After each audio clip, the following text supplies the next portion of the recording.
Good evening and welcome to this Talking About Our Generation event brought to you by Ignite Imaginations. It's Misbehavin, an evening with Jenny Fortune.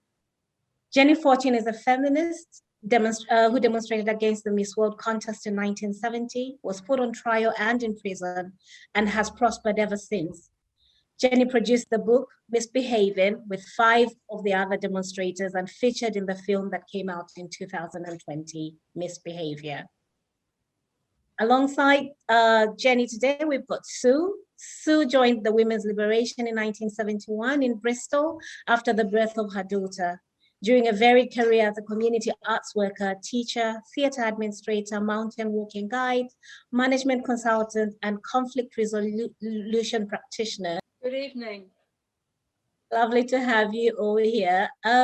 So we welcome questions right from the onset. Please put them in the chat, and we'll be getting into the film in a moment. So a few weeks ago, Jenny and Sue spoke about protest, people power, politics, and feminism. Let's see what they said. Hi, Jenny. Hi. Nice to see you. Yeah. How have you been?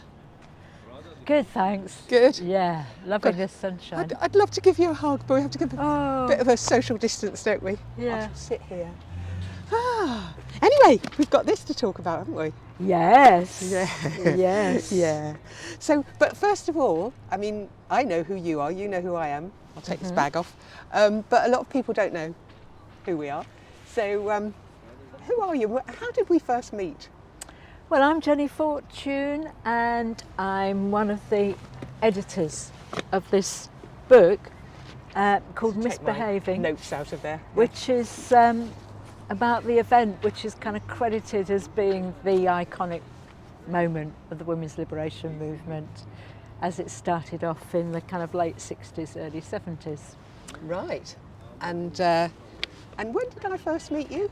So I was an industrial spy for the revolution. Oh. Basically. And it was something like 1973. And I was working in this big factory in East London which employed only women, which produced toy cars called Lesnies. And as with many things, deindustrialisation was starting to happen, and we caught wind because we were quite a big women's group inside the factory, and we worked with the trade union, and we caught wind that they were planning to move production to Malaysia, where the labour was much, much cheaper. And somehow I heard that there was another factory, another Lesnies factory in Essex somewhere, where I think the kind of top manager was based, and they knew more about what was going on. And of course I was living there at that time in Colchester. And so I thought, aha, I'm going to be an industrial sleuth, and I'm going to go and work in this factory and put my ear to the ground and see what I can find out. And your sister Joan said, oh, my sister Sue lives near there. I do remember so now. You put me up and let me sleep on your floor for a few days. So that must have been about 73 then. 1973. Yeah. So we've known each other a long time. Well, on and off. And then we both found that each other lived in Sheffield. So it's interesting to start there, because one of the things I think really comes across in the book is, you know, whereas people might think, oh, the women's movement, you know, was just about women wanting to have the same things men do, but actually it was much bigger than that, wasn't it? It had its kind of roots in liberation struggles of all kinds, you know, black power, you know, trade union activity, all sorts of things. It was a much wider political movement, wasn't it? Yes, I mean that's really important. When we tell our stories basically in the book about why and how did we come to make this kind of big spectacular action, and so we're telling our backstories about what was going on all through the 60s, and some of the women are older than me, and they grew up knowing about the problem of the Suez Canal. They went to Cuba, they got involved in all the anti-Vietnam War demonstrations. All during the 60s, there were powerful revolutionary political movements. There was the independence movements in Africa. There was, the Black Civil Rights movement in the States, which was what really sparked off the women's liberation movement. And of course, you know, that's what sparked us off, was hearing what women were doing in America and reading some amazing stuff. I was going to ask you about that because I mean, I was kind of quite busy at that time, sort of leaving university, getting into a new relationship, having kids, etc. So I think I wasn't kind of paying attention quite so much as you were. But so how much of what was happening in America kind of landed with you and sort of inspired you? Well, it wasn't me so much. I mean, I was always a bit of a young one compared with the kind of leaders of the women's liberation movement. And of course, there was a demonstration against the Miss World contest in America the year before we did it in the UK. So that's what gave us the idea for it. And there were just amazing women, amazing writers. Of course, we had our own Germaine Greer, although she was Australian. But a lot of it, you know, we were passing books around. I mean, hopefully students still do it. We were just so excited by the books that were coming out of those movements. You know, I remember reading Black Faces, White Masks by Frantz Fanon, and it just opened my eyes. And then reading The Female Eunuch by Germaine Greer, you know, women did not talk about sex or sexuality in those days. You know, most of us entered into puberty not knowing what the heck was going to happen. Well, the agenda for that was very much set by boys, by men, wasn't it? I mean, you know, it was almost like it was set by a very repressive society. I mean, we all know the story of how, you know, women were engaged in working in the factories during the Second World War, and we're going to look at the statue to the women steelworkers later, and then sent back into the home in the 1950s. And it's just fascinating to look at how industrialisation changed during the 1950s to producing a lot of domestic work goods. So washing machines, fridges, hoovers, changed the nature of the kind of way that women worked. So gradually women were able to both do the work in the home and go out and get a little, you know, paid job as well, but it was restricted to being a cleaner, being a teacher, being a secretary, being a nurse. That was it. And women's place was, you know, in the 50s was totally in the home. Yeah, but though a lot of the women you're talking about there, I don't know how many of those were involved at the early, because when I look at the book and I you know, think about the people who were very involved in all of this, a lot of it was women who were at university, who were sort of, you know, going for more education. So actually, were there many of those more working class women involved in the early days? Yeah, because women didn't go to university until the 60s. So legislation was passed in the middle of the 60s, I think, to build new universities in order to really widen the educated workforce. So for the first time, working class people and women were getting places in the universities for the first time ever. So there's this massive expansion of women, working class women, in universities. You know, comprehensive schools gave a lot more opportunities to bright kids, bright women to get there. And so it's because it was kind of the first wave of educated working class women to ever get to university that the contradictions of women's lives became much, much clearer. I mean, the contradictions of women's lives, my mother's life, for example, became really clear to me during the 60s that she was desperate to get out of the home. She had 6 children. Gosh. And she was desperate to get out of the home and just have a bit of her own money, but my father wouldn't let her. And eventually she left my father in order to be able to do that, and that's because the divorce laws were changed in 1969 to a no-fault divorce, and she could just leave. Actually, you talk about that in the book, don't you? A bit about your background in that way, and all the women who write in here do, interestingly, talk about where they came from, how their mothers were, you know, and the influence that all of that had on, you know, where they ended up in the 60s and 70s. Yeah, and it's because for the first time,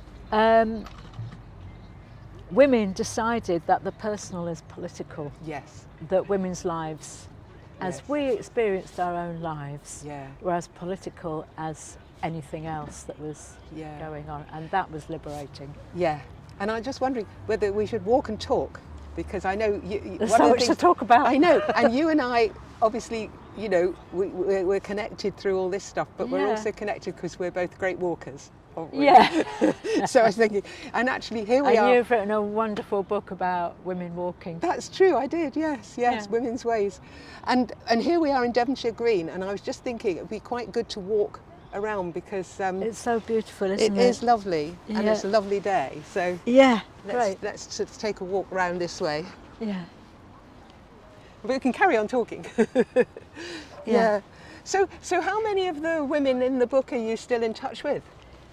Well, there's 5 women who edited the book, so we worked together all through COVID shutdown to collect the stories of all the women who were there for the event. Yes. And look, I think this is, do you know about this? I was here. Yeah, I was here too. This is the Sarah Everard vigil. People put flowers still here. It's and it's still here. And there we go. Rest in power, Sarah Everard. And which actually kind of puts me in mind of another sort of question that we could look at, which is women today. Obviously, you know, we might say a lot has changed, and women have all kinds of opportunities which we didn't perhaps have, but some things haven't changed. And I just wondered what your thoughts about how, you know, women today are faring. Well, do you know what it's been making me think about? I mean, people were particularly frightened by what happened to Sarah Everard because, one, she's a nice, white, middle-class girl with a good professional job. 2, the person who murdered her is a police officer, not only a police officer, but a high-ranking police officer who's working on security for Downing Street. So those 2 facts were totally shocking for people, I think. I mean, the statistic is that there are 3 to 4 women killed every week in the UK as a result of male violence. So it's been going on, it goes on all the time. It suddenly shot to public attention because of those 2 facts, and thank goodness. And what it's made me think a bit more about is the way that women live in fear, and that we don't even know we are. We're so used to it. Yes. We're so used to taking a back seat, not asserting ourselves, being obedient, being accommodating. Yeah, but you know, the event that you were involved in, I mean, that was the opposite. That was the opposite, wasn't it? That was so many of you saying, actually we're not afraid. We're, Yes. Or even if we are, we're going to Yes. be afraid and do it anyway. That was very much the thing. Yeah. And you were showing your power, your creativity, your determination. Yeah. I mean, it was a fantastic act. Just the sort of, Yeah. even if it, whatever had come out of it, just the very fact that women were doing that was just an extraordinary thing, wasn't I it? think that's why it's kind of resonated Yes. for the last 50 years. I mean, it surprised us. I mean, as far as we were concerned, it's like, yay! Yeah, You know, yeah. we're going to do something that brings this to public attention. And it was just so obvious that the Miss World contest was the sleaziest thing around, Yes. really. Yeah. And it was such a kind of symbol of the way that women were treated, you know. Yeah. Turn, Do we- dear, that- show them your bum, dear. Yeah. You know, Yeah. So let's talk more about the actual event, because we've talked a lot about the context in which the event happened. Yeah. So tell us about the build-up. How were you feeling? You know, what was going on when you first kind of started thinking about doing it? Well, I was a bit separate from all the women that were organising it, because they were in London at the London Women's Liberation Workshop, and I was a student at Essex University. We had a women's group there, and I think we all just, you know, when we heard about it, we just said, yeah, of course. And so I can't remember much about it. But you got, I mean, you got Except- quite centrally involved in the end. So how did that happen? Yes, that's true. I mean, I remember really powerfully being in the top stalls in the Albert Hall with Bob Hope droning on with his horrible, sleazy, sexist jokes. Yeah. And nothing happening, and it seemed to have gone on for at least 2 hours, and we really thought they've chickened out, you know, the women who are going to launch the event, they've chickened out. Yeah. Oh, back to boring life again. Oh. And then suddenly this football rattles start, and it's like, oh my God, they're going to do it. Oh, and so we kind of launched flower bombs and leaflets and smoke bombs. What did you have? Did you have flower bombs yourself, or what Yeah, I had everything. Oh, right. And these little smoke bombs, which were a bit like a candle, you know, and you had to light the wick in the middle. Yeah. And I just couldn't get it lit. And suddenly there was a hand on my shoulder, and it's like, where is everybody? And the police just dragged me off into a police van. And How did you feel when that happened? I can't remember what I felt. Everything moved so fast. Yeah. I think it's just, I think I felt a bit stupid, actually. Really? Stupid? Yes. Because you'd got caught, or Because I got caught. Yeah. You know, I shouldn't have carried on trying to light that smoke bomb. Yeah. Everybody else got away. Oh, right. But you were sort of absorbed in the Yeah. moment. Yeah. Exactly. Yeah. It was so exciting. Yes. I remember feeling that. I didn't want it to end. Yeah. I wanted it to just go on and on and on, because it felt fabulously exciting. So that we'd achieved it. We'd So done at the it. end, did you feel a sort of sense of anticlimax, or? Yes. Yeah. Completely. Yeah. And stupidity as well, and not knowing what was going to happen. You know, I was 20. Yes. And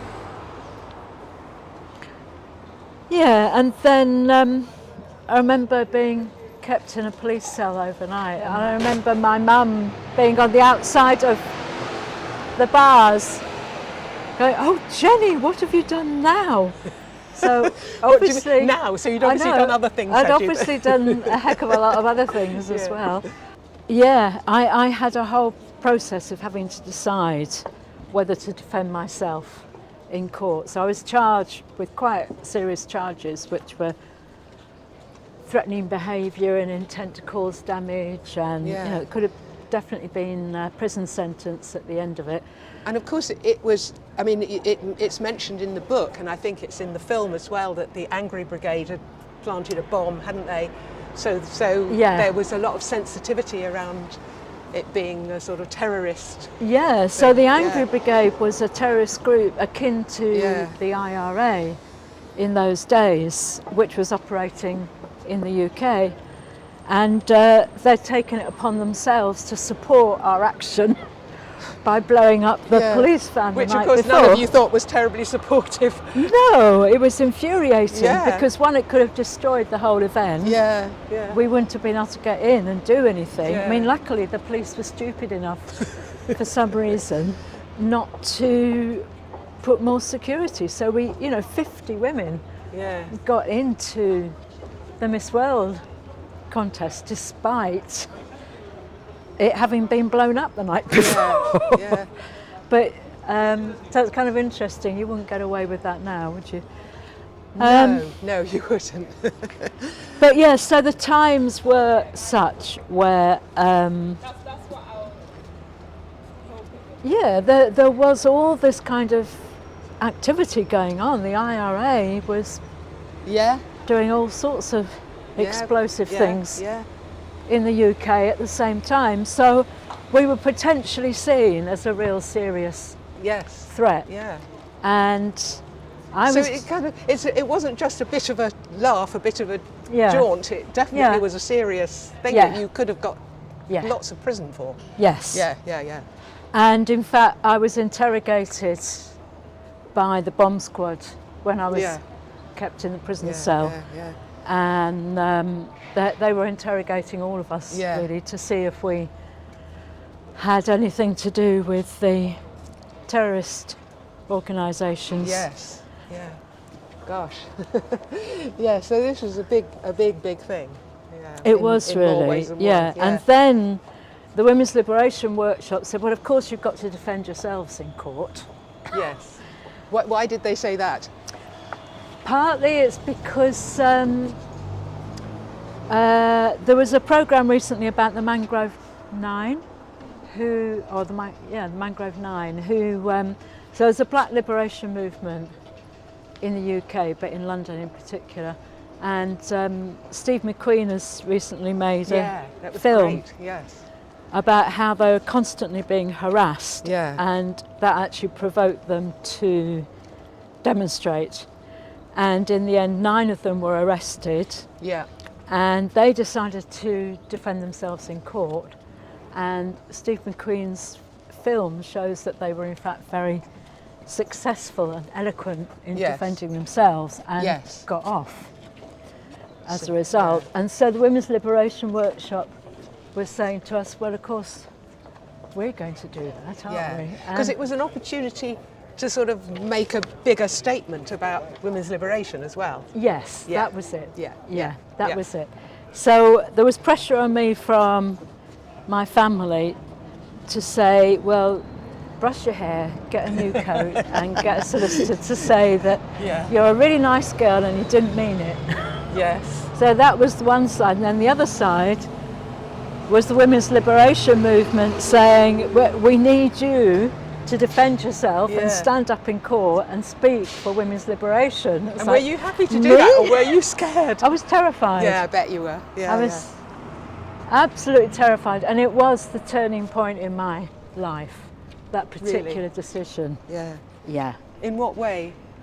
Well, I remember going to sit in a park in the middle of winter in December on a cold stone bench. It took me 3 hours because I knew I was going to have to decide what side I was on. Yes. I was either going to be the nice girl and go back to university and finish Yeah. my degree, go on and have a career, or, and this is what it felt like to me, I was going to join the revolution. Yeah. Well, we all thought we were joining the revolution then, didn't we? Yeah, and I did. Yeah. I decided to join the revolution Yeah. and speak for myself in Yeah. court. Do you still feel you're part of a revolution, or do you think that's completely gone? That sort of sense of possibility. I do still feel I'm part of a revolution. Yeah. Yeah. And sometimes I feel as though I've got a foot in 2 different worlds. Yes. Yeah. Yeah. And one world is the revolution I joined because it's still going on everywhere, all through the world and here. And the other foot is kind of surviving everyday life and having a job and having children and grandchildren and I suppose keeping a house together. I suppose that's the nature of all revolutionary life, isn't it? I mean, I suppose there are some people who kind of commit themselves so utterly that everything else goes by the board, but for most then women, you wouldn't be a human being that exactly enriches the world, I don't think. Yes. You know, if you didn't all, you know, if you didn't love people and have children and it's and have an ordinary everyday life as well. And you did have a child, but later, didn't you? Yes. I mean, you it was a while before you got round to that part of your life, as it were. Yes. Yeah. Yeah. We were talking earlier on, weren't we, about the sort of situation now for younger women. I mean, do you notice much of a kind of women's movement now, and is it concerns much the same, or are they different? How do you view what's going on for younger women? Yeah, I mean, like everything, it goes in waves. I mean, there's no doubt about it. There was an enormous establishment backlash against our revolutionary movements of the 1960s and 70s. Yeah. And there was big attacks on it in all sorts of ways. Yeah. Anti-trade union laws, closing down the GLC, defeating the miners. Talking of which, we're just coming up to the old NUM building, aren't we? Just round here. No, it's just behind here, isn't it? Yeah. It's turned into a wine bar now. Cross over. I mean, doesn't that just speak for I know, what absolutely, So going back to the world that younger women inhabit and whether there is a feminist movement. There was a really big backlash against everything which was liberatory all through the 80s and 90s, the noughties to some extent, but I kind of feel, you know, you can't keep good people down. Yes. We're always going to pop up again. You know, the people are going to always rise up again, really. And it's just interesting to see women of steel, 1914 to 1918, 1939 to 1945. This is what you were talking about earlier, wasn't it? The women coming into the workforce. Mind you, in terms of the steel industry, women had always been in it, hadn't they? Yeah, I mean, there's a clear trajectory between these women who worked in the steel industry and our women's liberation movement of the 1960s and 70s, because what happened was women were pushed back into the home after having been brought into the workforce to produce armaments for the Second World War. Then they all lost their jobs, basically, and they were expected to go back home, and there was this really strong ideology of a woman's place is in the home, and the man is the primary wage earner. Yeah. And women work for pin money, they used to say, didn't that's they? It. Yeah. I was in Bristol at that time. I was living in Bristol, and I remember the Women's Liberation Group there, we made a film of some of the women who lived on the estate that mostly served the Wills tobacco factory. Yeah. And lots of the women, you know, worked in that factory.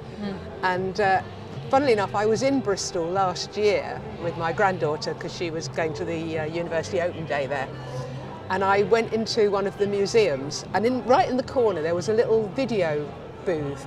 And one of the videos was this video that we'd made in the early 70s about the Wills women. Wow, and, really? And I was quite amazed because, you know, we always talked about ourselves as if we were this kind of very middle-class movement, and we were criticised for being a middle-class movement. But there were these very strong women from the Wills factory just telling their lives like they were, and in a very feminist way. They may not have called themselves that at the time, but they certainly had an awareness of, you know, how they were treated and how they wanted things to change. And that's really important, that people know that the women's liberation movement was a working class movement as well. Yes. I mean, it's very often portrayed as only middle class Yeah. educated women, Yeah. but I remember going to the first Women's Liberation Conference, and Audrey Battersby, who I think was the leader of the night cleaners strike. Yes, that's right. She being was. one of the Yeah. most inspirational Yeah. speaker. You know, she Yeah. was so clear Yes. about what was wrong and what Yeah. women needs to do Yeah, about yeah, it. And Yeah. there's always been this very, very strong working class and black women's voice in the women's Yeah. liberation Yeah. movement. I mean, Yeah. mind you, like nowadays, they've always had to fight to be heard, Yes. and there's no doubt about it. There was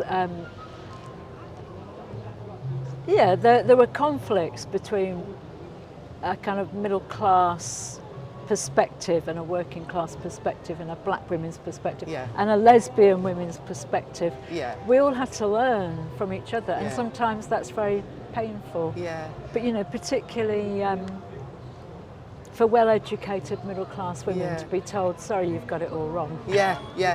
No, I do remember there were massive arguments. Yes. And you know, we were talking about the two characters who were in the film, the sort of Sally Alexander character, who was Yeah. the rational academic, and then the Joe Robinson character, who was very anarchic and creative and kind of an explosive in a way, wasn't she? Yeah. And that was, I remember that very much in our women's group in Bristol, that Yeah. you know, there were the sort of political women, and Yeah. then there were the kind of performance artists and you Yeah. know, women who would, you know, do amazing things. Like I remember there was a poet called Pat Van Twest, and she and her girlfriend put on this thing at the Bath Arts Festival, where a whole bunch of, it was all men, were talking about art and revolution. There was John Berger and various other people at the time. And one, I think it was her girlfriend Jackie, stripped off, and Pat had a pot of paint, and she painted Jackie all over with this paint, and then Jackie went and sat on John Berger's knee. And I remember hearing about that. And these men all carried on talking about art and revolution. It was so funny. It was hilarious. But you know, so there were. It was definitely that was one side, and then there was Yeah. the very kind of, you know, let's have 6 demands and let's, you know, Yeah. send a petition to, you know, so all that sort of legalistic stuff. There was quite a conflict between the two, really, wasn't there? Yeah, and it wasn't just about, you know, having a theory and trying to put it into practice. It was actually living as if, wasn't it? You know, let's live as if women can do what they like. You know, let's live as if we don't have to get married, and you know. Well, it was more, we're just not going to put up with this anymore. Yeah, exactly. But you know, So it wasn't even that ideological. It was, we're just not going to put up with this anymore. And I mean, there were changes happening in the wider world, like the divorce law, Yeah. 1969. My mum left my dad Yeah. in 1969. You know, I'm not going to put up with this anymore. yeah, abortion. Contraceptive pill. Yeah, an abortion in '67, wasn't it? I don't, you know, I'm not inevitably going to have a child if I have sex. Gave women a lot more sexual liberation, but that was very double-edged Yes. because. Oh, There that you was go. quick. That was Thank quick. you. That Yeah. was very double-edged because then women were expected to be sexually available to everybody, and there's no doubt about it. It was very confusing for me. There was a sense in which, well, if you weren't going to sleep with everybody and anybody, that Yeah. you weren't a good feminist. You know, You weren't a liberated woman. exactly. You Yeah. know, that sort of men kind of suddenly thought, oh, well, we kind of expect now that women will be putting up with this. And of course, a lot Absolutely. of us did, you know, put up with it. Absolutely. And so, Well, yeah. I thought I was being liberated sexually Yeah. by sleeping with lots of people. Yeah. I mean, it was a time of sexual exploration. There's no doubt. Do you go and sit about over it. by the fountain? And you can drink your coffee. We need to Yeah, get a I bit can away remember. from Do you the remember music as well. Angie Weir or I Angie do. Mason? You know, who became The Stonewall leader. leader. I Yeah. remember her saying she lived in a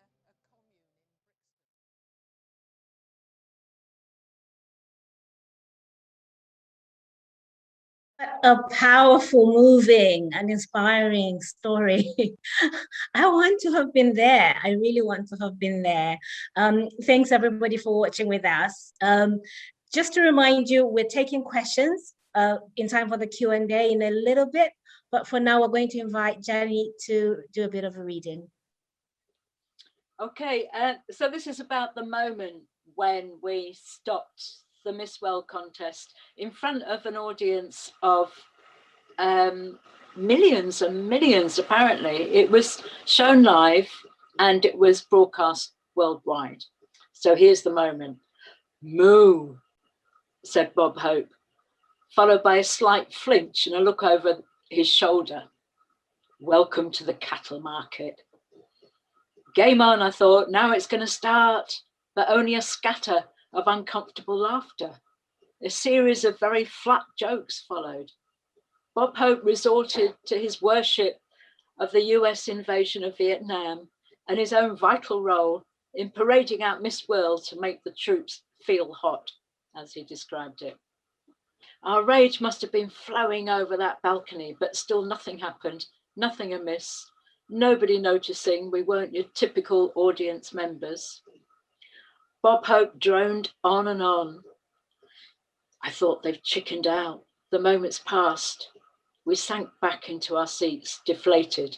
The prospect of returning to Essex in that damn van, having done nothing except watch the interminable boredom of the dispiriting show. Who did we think we were anyway? What made us believe we were courageous enough to shatter the spectacle? But below the droning on of the comic, a different sound began. A faint grind, rattle. What was it? We'd expected whistles, hoots, and shouts. What was this subdued sound? Grind, rattle, on and on. It slowly picked up a rhythm, gained in volume. It was a football rattle. The grand hall held its breath. The air changed. A breeze wafted through the tiers as people turned around to make out where the sound was coming from. A piece of paper floated down from above, and suddenly a shriek, "Stop the cattle market!" A shrill whistle, another shout, "We're not beautiful, we're not ugly, we're angry," turned into a chant. Hoots, whistles, football rattles, people were running towards the stage where Bob Hope cowered, holding banners, "Women's liberation now." "This is it, we're on," someone yelled, and we emptied our bags of flour and sheaves of leaflets over the balcony, blew our whistles and party kazoos. The Albert Hall in front of us transformed into a sublime storm of flour, leaflets, women running around dodging the bouncers, shouting out loud.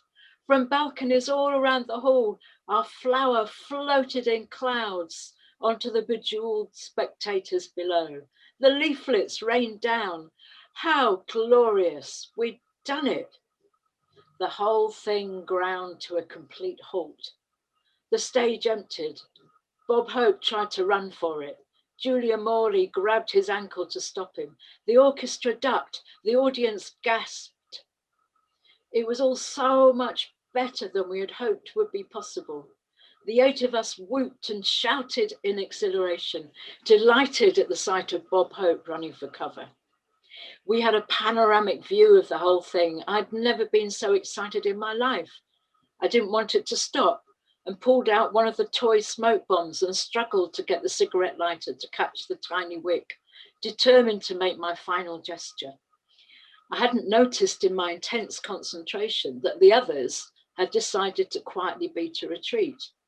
"Come on, Jenny, we're going," they hissed. I felt a heavy hand on my shoulder, caught a navy blue jacket with shiny buttons out of the corner of my eye. Where was everybody? What was this? "Come on, you, out with you."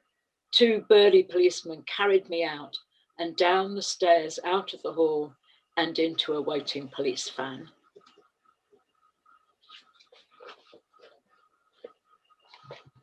Powerful. We're not ugly.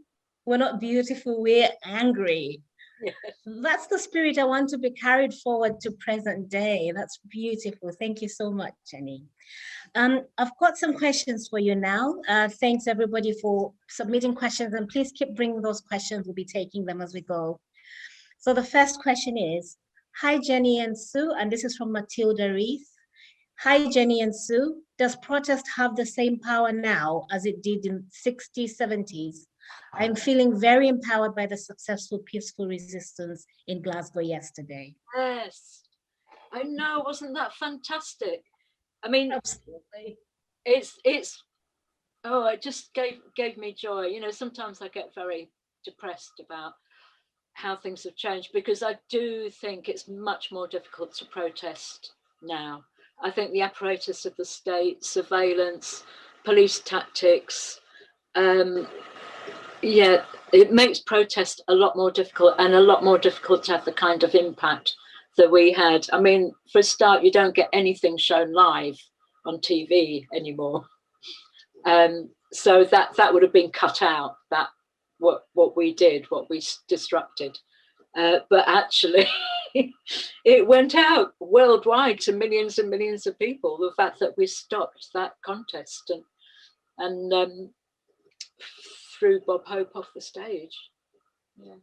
But yeah, I mean, there's plenty going on when you think about, you know, Extinction Rebellion and all the creative things that they do.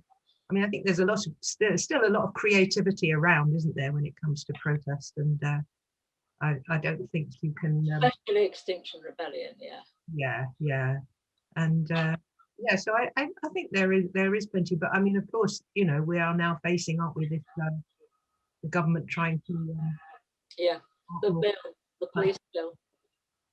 So yeah, they're trying to make it as difficult as they possibly can, but they'll never kill it off completely, will they? No, people are prepared to go to prison, basically, rather than lose our civil rights and our voice. That's the thing. We won't be silenced. But actually, when you think, it wasn't that long ago, just a few weeks back, wasn't it, when the Extinction Rebellion people were found to be not guilty by that jury, even though the judge directed the jury to find, you know, that there was no legal basis for them to be found innocent, but the jury decided otherwise. So that's, you know, there are plenty of hopeful signs, aren't there? Well, little hopeful signs. That was a really good question. It was, it really was. There are lots to learn. And the next question is from Margaret Doyle. And how did you both first get involved in the women's liberation movement? Sue, would you like to take that first? Yeah, well, I had my daughter in 1971, so I was a bit preoccupied up until that point. But I read Germaine Greer's book, and that kind of gave me a whole new look at things. Interestingly, I was taught by Germaine Greer at University of Warwick. So, but that was before she'd written the book. But she did kind of pique my interest in that she would do. She, you know, gave some really interesting lectures about. I remember one particularly that struck me was about the heroines in Shakespeare's comedies, which I'd never thought about in that way before. So she did open my eyes to things. But it was really after reading her book and becoming a mother that you know, and then of course I was in Bristol at that time, and one of the first really powerful women's liberation groups was in Bristol, so it was very easy to get involved, and there were some fabulous women involved in that, and yeah, it was a great pleasure to meet them and to change my life. Lovely, thank you. Jennifer. Well, yeah, interestingly, when I first heard about women's liberation, I think we were occupying the Chancellor's office, and there was this American woman who was talking about women's liberation. And my first reaction was, oh no, I don't think that's a good idea, because it's going to split up families.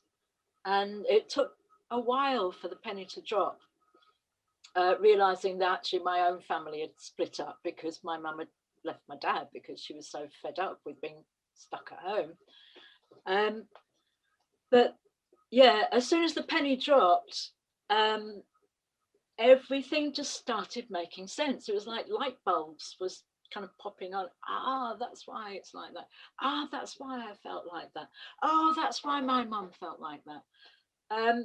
It's the personal became political, and we really felt we were changing the world.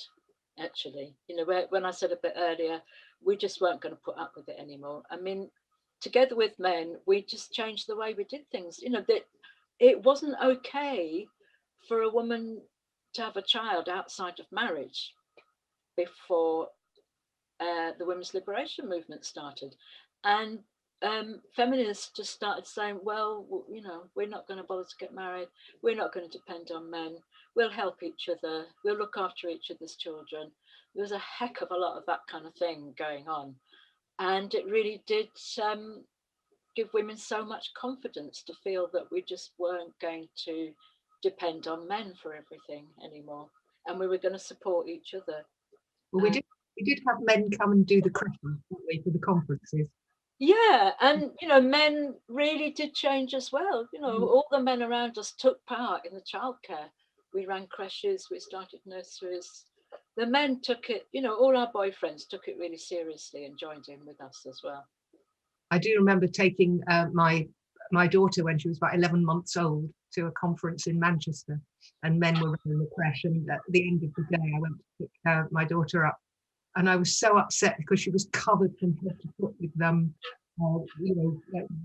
pen. She'd been given some pens, and she'd drawn all over herself. She had pen everywhere, and I thought, oh well, that's what happens when you let men run the crash.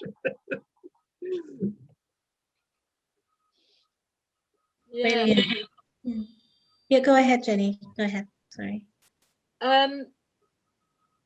Yeah, and also it was the spirit of the times. As I said in that little film clip, liberation was happening everywhere. And that's why this little thing we're doing here is part of the 60s, my generation. The 60s was such an extraordinary time, such a turning point. As I said, there was the African liberation movements against the British Empire, basically. There was the Black Civil Rights movement in the States. There was the gay movement that had started in the States as well. It all came over here, and yeah. So of course, women's liberation was had to be a part of that. And as Sue said, women were just writing the most extraordinary stuff, singing the most extraordinary stuff, starting up women's groups. It really changed things so much for women. We went into all these different areas of work. We really changed a lot of things about the nature of work, particularly in relation to women's health, childcare, education, training, for women, all those kind of things. We really did. It really did change the world. Yeah, and it's interesting when you hear it from people who actually fought for these things. When you look at policy today, there's almost an erasure of actually that work that you all did at your time. So this is quite powerful for people like me to hear. Yeah, that's so important. I mean, yeah, I'm slightly concerned that there's an erasure of the word woman happening in legislation, very high up and important legislation. And I think it's really important that we continue the fight, that women still have a long way to go, actually. There's still only a third of MPs are women, for example. Yeah. And as I said at the beginning of the clip, when we were talking about Sarah Everard, 3 women a week are still killed in the UK, and it's rape is endemic, and it's very, very difficult for a woman to succeed in bringing a case of rape to court. So we still have a long way to go. Absolutely. I have another question for you. It's from Ned Kemp. How did it feel to be in the dock at such a young age? I can't imagine what the experience would have been like. That's a fantastic question. You know, as I described, I was terrified at the thought of having to stand up and, you know, basically speak for the women's liberation movement, because I was, you know, quite naive. I didn't know an awful lot about politics. But with, I think there was 3 of us that decided to defend ourselves, and we just had a lot of fun, really, thinking up how we were going to do it, and how are we going to treat the magistrate, and how we were going to ask questions of the police witnesses. And again, we just decided we are not going to respect the male law. We made it very evident that's going to be our whole approach. We're being judged by a male law that we don't recognise. We're going to speak for women's liberation and what it means. And we called the magistrate Daddy-O all the way through. We asked the police witnesses, and who washes your socks and cooks your dinner when you go home? And in the end, it was just a gas. We had a great time. We had all our friends in the gallery. We had Gay Liberation Theatre out the front. I think we did take control, actually. We took control of the court process. And it was completely empowering for me. Having started off terrified, we won. It felt like we took control. It was great. Although we ended up with being put in Holloway prison, but and you know, fairly serious criminal, what do you call it, findings against us. We didn't win that. How long were you in for, Jenny? One night. The magistrate put us in there to kind of teach us a lesson, basically, and bring us down a scale or 2. There's something absolutely moving when you just said we won. You know, that was moving just in itself. I can imagine how you feel now looking back to that. Yeah. Yeah, I mean, we never expected it to feel like that. That's the thing. But because we were 5 women in the dock together, and we just the dock is the, you know, the wooden bench, and it just somehow we took over. It was the spirit of the times, I think. Yeah, it was great, and I never looked back, actually. Yeah, I have to say, you know, it was an amazing turning point in my life and completely empowering. Yeah, okay. I'd recommend it. Lucy Bryant asks, what would you say is the greatest difficulty facing young women today? Well, I think you probably need some young women to answer that question. And what's your perspective, though? Well, I mean, I think, you know, there's still, well, Jenny can talk about wrote the chapter in the book about the continuous problem of the beauty industry and the effect that has on young women in terms of body image and you know, all the terrible stuff that a lot of girls have to put up with on social media, you know, even leading to suicide in some cases. So, you know, we didn't have, I mean, you know, we had our sort of version of that, but nothing like young women have to put up with, well, young people generally have to put up with today, about the abuse that they get and the terrible sort of toll that, you know, and feeling that they've got to, you know, go to cosmetic surgery, and, you know, beautiful young women who feel that they've got to do that to themselves. It's, I mean, that is heartbreaking. I think that's a real challenge. Yeah, I really wanted to bring the beauty industry up to date, because it actually was the beauty industry really that we were protesting against. You know, the way that women were kind of made into objects to be looked at by men. And, you know, the vital statistics were so crucially important. So I really wanted to bring it up to date. You know, what is it like for young women nowadays? And also the fact that you know, surprisingly to us, 2 black women had won the Miss World contest when we protested against it. And we looking back on it, I had to kind of ask myself this question, like, what did I think about the fact that black women won the beauty contest? Was that a good thing or a bad thing? And when I started looking into it, I realized actually that what that did was herald the incursion of the beauty industry into black women's lives. So beauty contests, you know, they're held as a kind of symbol of what women should aspire to, really. And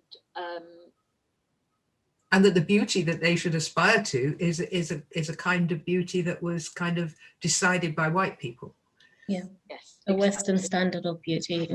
Right. When I started looking into it was fascinating because particularly with black women's culture, black people's culture, the beauty parlor used to be a really important place of congregation and gossip, learning about black beauty, black, you know, how to treat black hair, black skin, and black people had their own products and actually their own standards of beauty.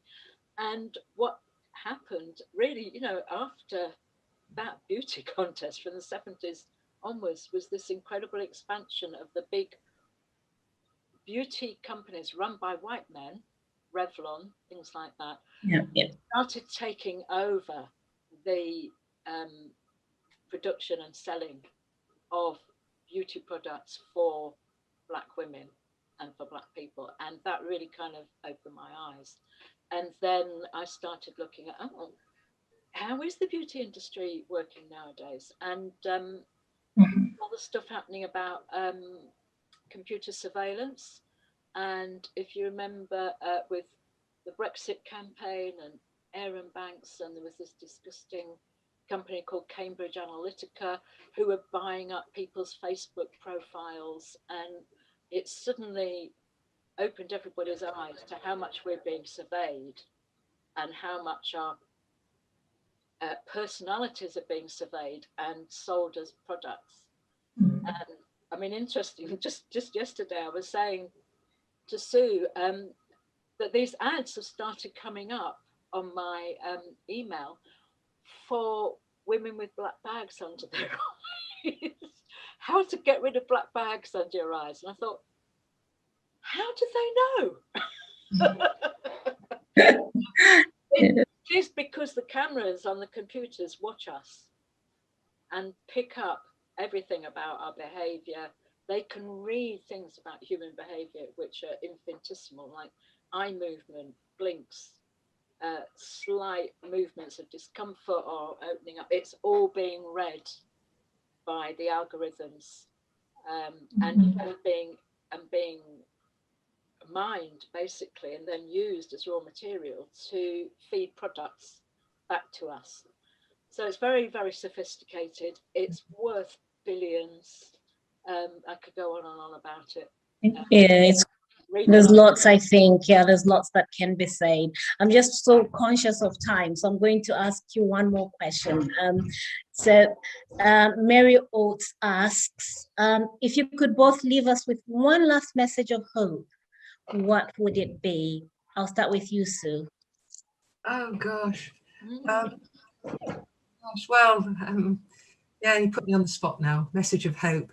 Well, I one thing I suppose I'm quite fond of saying, and I don't know if I'm right in this at all, but I remember when I was young that even though, you know, we had our own version of things that were really threatening, like, you know, the Cuban Missile Crisis and atomic weapons, and thinking we were all going to die in a terrible conflagration. There was a kind of spirit and a sense of, you know, just getting on with your life and making things happen and you know, just getting on with life anyway. And we were quite sort of robust as young people, I think. And I suppose I think, you know, the young people I know, like my own grandchildren and people I know, they're robust. I mean, they know that things are tough in the world. They know there's climate change and they know there's a threat to them. But even so, you know, they're still robust enough to, you know, get on and do what they want to do in life. And I mean, I said to one of my granddaughters the other day, I said, you know, what do you feel about the future? Do you, you know, when you think about climate change and that, I said, do you feel, you know, depressed about it, or do you feel, you know, we'll overcome it? And she said, well, sometimes I feel one and sometimes I feel the other, you know. And I think, yeah, well, that's what it is to be young, isn't it? You know, you can let things grind you down, but on the other hand, you know, you can go forward with hope. So I'm placing a lot of faith and trust in the young people I know anyway. So. Thank you so much, Sue. Yeah, go ahead, Jenny. Well, yeah, Sue, you gave me a moment to think about it. Thank you. I would say the three important words for me are love, care, and support. We really need to do that to each other, and that we're not on our own. You know, solidarity. We're a collective species. We're not individuals. I think the system tries to make us feel that we're on our own and we're powerless. But that experience in the court made me realise, as soon as you realise you're all in it together and you stick up for each other and you have fun. Like they just did in Glasgow. You can take control. We can take control. We can. Yeah. Absolutely inspiring. Totally. I could sit down and just listen to you all day, but thank you so much for joining us tonight, Sue and Jennifer Fortune. And this is Ignite Imaginations, talking about our Generations Festival. Go to the website. We've still got lots more things happening. Good night and thank you. Thank you so much.